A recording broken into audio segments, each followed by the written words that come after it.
Continuation में ही हम बात करते हैं बच्चों कि सविनय अवज्ञा आंदोलन जो है वो कई तत्कालीन घटनाओं के कारण बल पकड़ने लगा। जैसा कि मैंने आपको बताया कि इंग्लैंड में मजदूर दल की सरकार 1929 में बनी थी।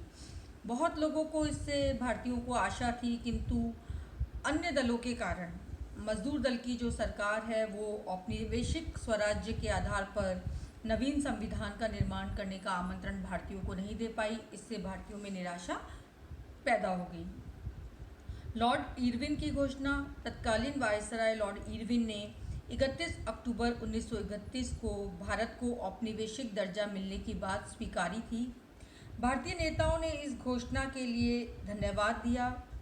वहीं ब्रिटिश राजनीतिक क्षेत्रों में इसकी तीव्र आलोचना हुई। फलतः भारत मंत्री को ब्रिटिश संसद ने यह स्पष्टीकरण देना पड़ा कि भारत के संबंध में ब्रिटिश शासन की नीति में कोई परिवर्तन नहीं हुआ। लाहौर अधिवेशन। अब तक भारतीय नेताओं को ये विश्वास हो गया था कि ब्रिटिश शासन भारत को स्वेच्छा से स्वतंत्रता प्रदान नहीं करेगा। दिसंबर 1929 में जवाहरलाल नेहरू की अध्यक्षता में लाहौर अधिवेशन हुआ कांग्रेस का, और उसमें अब औपनिवेशिक राज्य की जगह पूर्ण स्वतंत्रता की मांग की गई। नेहरू ने भारतीयों से निर्वाचन में भाग न लेने, परिषदों की सदस्यता का त्यागपत्र देने आदि का आह्वान किया। अखिल भारतीय कांग्रेस कमेटी को सविनय अवज्ञा आंदोलन आरंभ करने का भी अधिकार दिया। 26 जनवरी 1930 को देश भर में स्वराज्य दिवस मनाया गया। इसी बीच गांधी ने सविनय अवज्ञा आंदोलन को प्रारंभ करने के पहले वायसराय को एक पत्र लिखा, जिसमें 11 शर्तें उन्होंने रखी और उन्होंने कहा कि यदि ये शर्तें मान लेती है ब्रिटिश सरकार तो हम आंदोलन आरंभ नहीं करेंगे। ये 11 शर्तें जो थी, जिसे कि गांधी का 11 सूत्री प्रोग्राम भी कहा जाता है, वो था पूर्ण नशाबंदी, 1 रुपये का विनिमय मूल्य 1 शिलिंग 4 पैसे के बराबर, माल गुजारी आदि कर दी जाए, नमक कर बंद किया जाए, सैनिक व्यय में कमी की जाए, शासन व्यय में कमी की जाए, विदेशी वस्त्रों पर कर हो, तटीय व्यापार संरक्षण कानून बने, राजनीतिक बंदियों की रिहाई हो, खुफिया पुलिस पर जनता का जन नियंत्रण हो, आत्मरक्षा के लिए हथियारों के लाइसेंस दें। सरकार ने इन मांगों को नहीं माना। तब गांधी ने कहा कि मैंने रोटी मांगी थी और मुझे पत्थर नहीं मिले। नमक पर कर लगाना अमानवीय और अविवेकपूर्ण था। उन्होंने नमक कानून तोड़ने का निश्चय किया और 6 अप्रैल 1930 को उन्होंने नमक कानून तोड़ा। 12 मार्च 1930 से उन्होंने अपनी दांडी यात्रा आरंभ कर 6 अप्रैल 1930 को पूर्ण कर जो है साबरमती के किनारे नमक कानून को उन्होंने तोड़ा। राष्ट्रीय सप्ताह की घोषणा, नमक कानून को तोड़ना, शराब, अफीम तथा विदेशी कपड़ों का बहिष्कार, सरकारी विधान सभाओं का बहिष्कार, महाविद्यालयों और सेवाओं का परित्याग आदि मूल जो है तरीके रहे सविनय अवज्ञा आंदोलन में अपना रोष प्रकट करने के।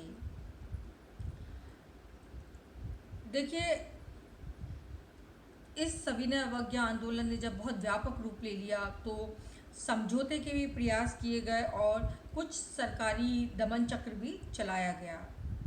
भारतीय राजनीतिक समस्याओं पर विचार करने के लिए 12 नवंबर 1930 को गोलमेज सम्मेलन का आयोजन हुआ। इसमें भारत ने भाग नहीं लिया। इसके पश्चात 5 मार्च 1931 को गांधी और इरविन के बीच एक समझौता हुआ, जिसमें कुछ शर्तें सरकार ने मानी और कुछ शर्तें गांधी ने मानी। सरकार के द्वारा मानी गई शर्तों में आंदोलन से संबंधित अध्यादेश वापस लिए गए, राजनीतिक बंदियों को मुक्त किया गया, जब्त संपत्ति मालिकों को वापस की गई, शांतिपूर्ण घटनाओं का विरोध नहीं किया जाएगा, अतिरिक्त पुलिस बल को कम किया गया, नौकरियां वापस दी जाएगी और नमक पे से कर हटाने के लिए सहमति हुई।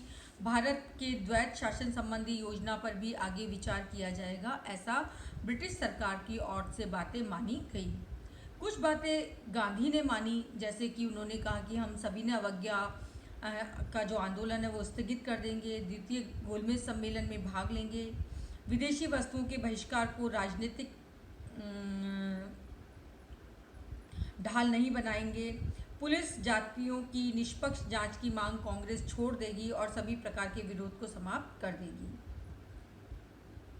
1931 में द्वितीय गोलमेज सम्मेलन हुआ, लेकिन सांप्रदायिक समस्याओं का कोई हल नहीं हुआ। अतः 1932 में भी कांग्रेस ने जो है गोलमेज सम्मेलन में भाग नहीं लिया। लॉर्ड इरविन के पश्चात लॉर्ड विलियम वायसराय बने और उन्होंने गांधी इरविन समझौते का उल्लंघन करना आरंभ कर दिया। उसके बाद वापस से गांधी जी जो है उन्होंने आंदोलन की नई रूपरेखा बनाई, लेकिन गांधी के नेतृत्व पर उंगली उठने के कारण 28 नवंबर 1934 को गांधी ने कांग्रेस की सदस्यता से त्यागपत्र दे दिया। अब गांधी का त्यागपत्र देने का अभिप्राय ये नहीं है कि गांधी राजनीति से या स्वतंत्रता आंदोलन से हट गए थे, अपितु गांधी जो हैं वो इस आंदोलन में निरंतर बने रहे। गोलमेज सम्मेलन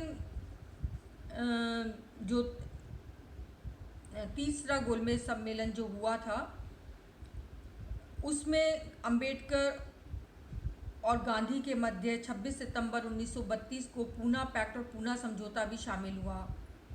देखिए, इस पूना पैक्ट या पूना समझौते में सांप्रदायिक प्रतिनिधित्व की बात को अस्वीकार कर दिया गया था, लेकिन कुछ स्थानों पर आरक्षण की व्यवस्था को स्वीकार किया गया था।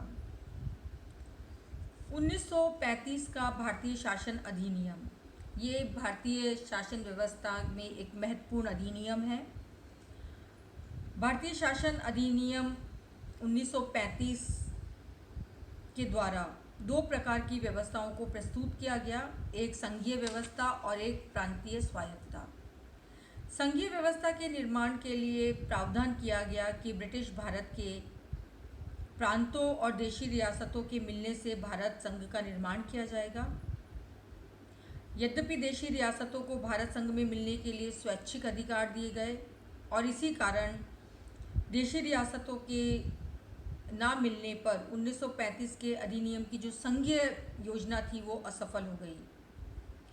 1935 के अधिनियम के द्वारा प्रांतों से द्वैध शासन को हटाकर केंद्र में लागू कर दिया गया और इसके विषयों को हस्तांतरित और आरक्षित दो भागों में बांटा गया।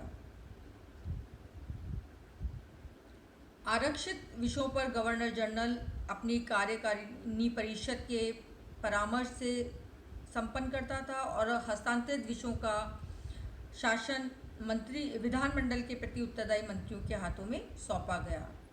अधिनियम में एक संघीय न्यायालय की भी स्थापना की गई। वर्मा को भारत से अलग कर दिया गया।